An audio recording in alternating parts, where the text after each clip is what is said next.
This is my e-bike DIY setup. I've gone for the BBS HD. You can see it's been fitted. This is the bike I bought for my conversion, Boardman. So I won't go into the how-to install. There's plenty of those on YouTube. Just want to give you a quick overview of my bike setup. That one is fairly straightforward. The motor, the crank, all bolts together. The chain has been removed. Change gear, don't need that. I did buy a gear sensor, which I thought you could fit on here, which cuts the motor when you're changing gear, but there's no spare plug at this end for it, so I don't know if you've got to buy some kind of wire splitter cable. Maybe someone could let me know. I didn't bother with it in the end, so I've left it off. So let's go around the other side, have a quick look. So there's the motor install. People have said about the motor coming loose because it's literally just a locking grip nut. But I bought this off the internet. It don't look very pretty, but that is a torque arm. So you have a choice. You can either put a bolt in there, which I don't fancy doing, or you can just put one of these Jubilee clip type devices that you screw on there, which I'll probably do, and you probably won't even notice it in the end. I know it doesn't look nice. It looks a bit of a bodge, but that's what it is, unfortunately. I think this arm is more or less, I think this arm's meant to go along here actually, but it doesn't line up on that part. I tried swiveling it around. When I fitted it, it came down here, the arm, which if I straightened it back up to the top, which would have brought the motor back down, which I didn't want. I want the motor up as high as possible there, obviously. But I spun it round and I've put it around this way. You can find these on the internet. I think there's only one company that really sells these, I think. I'm not sure. You can have a look. Just BBS HD torque arm. There's two options. There's a mountain bike version and the normal bike version. So I've just gone for that. I think it'll work. I think once I put a clip on there, that will hold it in place. So that actually bolts. That actually bolts to the actual fixings of the motor. I've still got the locking rings on there as well. They're just gripping onto the arm. That way you're not chewing up your inner frame if you ever want to take the motor off to put your original bottom bracket back in. Speed sensor with the magnet there. I've just mocked up a little motor at the time there. This is it's gonna be a 14 battery, 14 series battery. Fully charged voltage will be 58.8 volts. That's the max, I assume, for this type. You don't want to go much higher. You could burn out the MOSFETs on the controller. So there's the controller install. There's the dash. All works well. I've got the thumb throttle there. I bought a twist throttle, but it interfered with the gear change on this side. It wouldn't let me change gear. The BBS HD standard brake levers are mechanical ones, but this has got hydraulic brakes on this bike. I thought it'd probably a good idea to get a bike with hydraulic brakes. I don't know. I thought in my mind it's probably the best option. So off the internet, I bought these apparently Shimano hydraulic converted BBS HD sensor levers. These are actually complete with the calipers as well, which I was really surprised about. So apparently they're Shimano.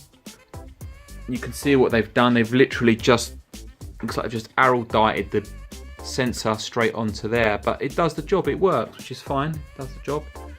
I think I paid £100 for these, for front and back. Complete brake setup, levers and calipers, which I thought was great. And that's pretty much it, really. So I'm in the process of building the battery box, the battery pack. It's going to be a 14S. It's going to be a 14S 4-piece setup. I'm using the GA cells, which are 3,500 milliamp hour each bank. Give it high capacity, so hopefully it will give me. I'm hoping it will do my 20-mile commute, 10 miles each way. I'm hoping that it will do me a single charge and will get me there and back. I will pedal. I'm not going to leave it all to the bike, obviously. In an effort to try and make it look stealthy, that's not really much of a choice with this because there's so many wires here. I think that sort of pretty much gives it away, really. That and a big motor sticking out the bottom, probably. So there's the display. I've got the thumb throttle there. Got all your plugs there, interconnecting plugs. I've just cable tied the wiring through the bike. Try to keep it as simple as possible without making it look too messy. And it goes pretty well. I've set it all up. I'll just give you a little demonstration. That's just on the thumb throttle now. It's quite smooth and responsive.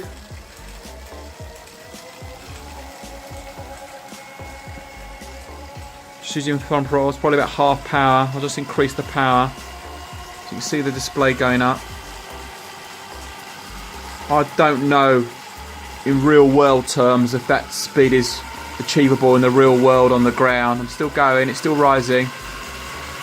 Okay, that's going flat out now. I doubt you'd be seeing that on the road, to be honest, but yeah, you'd probably kill yourself doing that on a push bike. But so if these do work, the brake sensors, because if I'm accelerating, pull the brakes in, it cuts the power and you get a little brake light come on there as well. Pedal assist is just an on-off. I've got it on 1. I'll just test them out. You can cycle through the different, it goes up to 9 diffuse. So I've got it set for 9 levels. I suppose on assist 0, it's literally just, there'll be 0 pedal assist. We can give it a little demonstration. Yeah, on 0, it's just, you can, to tell you the truth, you really don't feel the motor when you're turning it by hand. It'd be interesting to see once I start pedaling it on the road. So I'm hoping really, this is just for the long boring stretches at either end really, the motor, that's what I want it for. I quite enjoy riding through the town, commuting through the town, pedalling under my own steam, so that may change probably, I suppose. So we flick it up to 1, pedal assist. Well, you can really feel that kick in on 1. So it's saying 18 miles an hour. I don't know how real that is, to be honest, the speed. I mean, this is mad. If you stick it on 9, top pedal assist level, stop the wheel. I mean, I really can't see how anyone would have that on 9 and go from standstill. Whoa! That blasts straight up to 30 miles an hour apparently. Would you really be doing that off the takeoff? I don't think so somehow. Anyway, that's the overview of the bike, nearly finished, thankfully.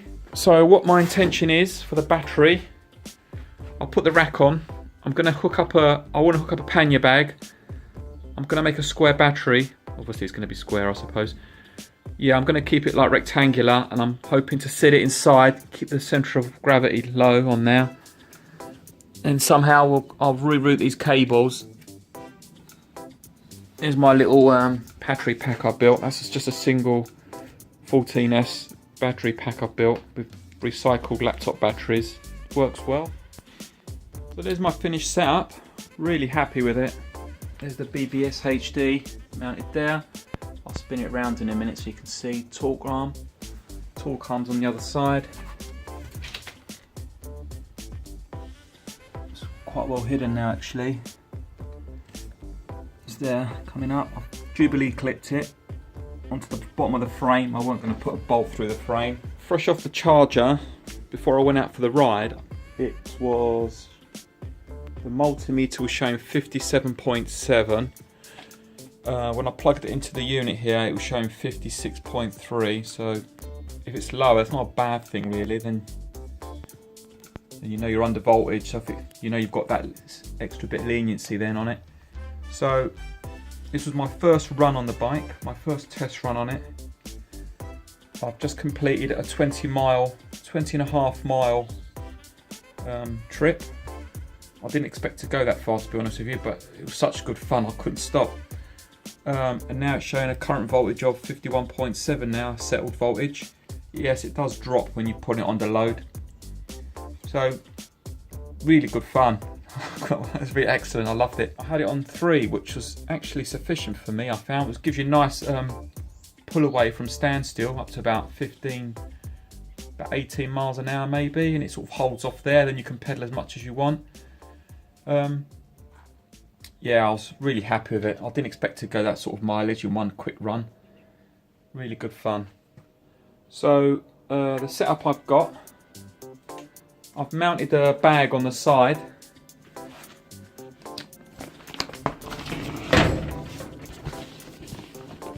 I'll get the battery pack out. This is mainly going to mount the battery pack really.